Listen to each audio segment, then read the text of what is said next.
Trinidad and Tobago. We just have a couple of minutes left with our two guests, Lyndon Mendoza, OWTU Chief Labor Relations Officer, and Vernon Perez, a former worker who has been impacted by the closure of a specific operation of Lennox Petroleum, and monies which would have been paid to the company to be paid on to the workers has not been done so. The industrial court ruling in favor of the union representing the workers. The matter was appealed. The appeal was lost by the company. Still, the monies remain unpaid up to this time. And Mr. Perez, as a final word from you, what would you like to say to us this morning, Mr. Perez?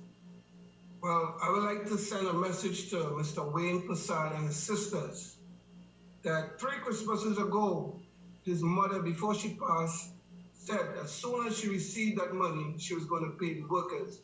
So Mr. Wayne Prasad, please adhere to what your mother said and pay the workers.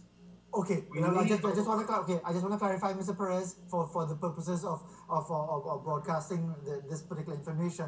That is your perspective on it. We cannot verify that independently. And by the way, Mr. Prasad, as we understand it, is the CEO of Lennox Petroleum. So what you would have just said there, we cannot independently verify that. So we cannot say that as a fact. But thank you very much for offering that perspective. Mr. Mendoza, this is the situation as it is. A year ago, you had taken a certain type of action in relation to highlighting the concerns to the CEO himself. Just as a final thought, what is your position on this situation right now? Well, definitely, two things I would like to say. One, I want to reiterate my call for the condemnation of the action of the company. And secondly, I would want to make a call to the financial institutions to which the members, the workers, are beholden to, that they exercise leniency, especially in this time, this Christmas season, where a lot of workers are losing their assets and in some cases actually out on the streets because they are unable to pay their bills. So I want to ask the authorities, ask all those who are involved directly and indirectly to exercise some sort of leniency, understanding towards the comrades, the workers, in this time of need.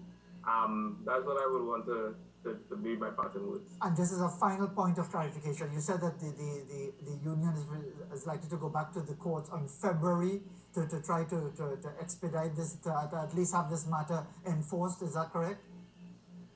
Yes, the union has until the 29th of December to submit the individual calculations for what is owed plus interest to the individual workers, and the court has a hearing on that issue in February of next year. Yes. Thank you very much indeed, Mr. Mendoza, and of course, Mr. Perez. And I just want to clarify, while we understand the emotion and the concern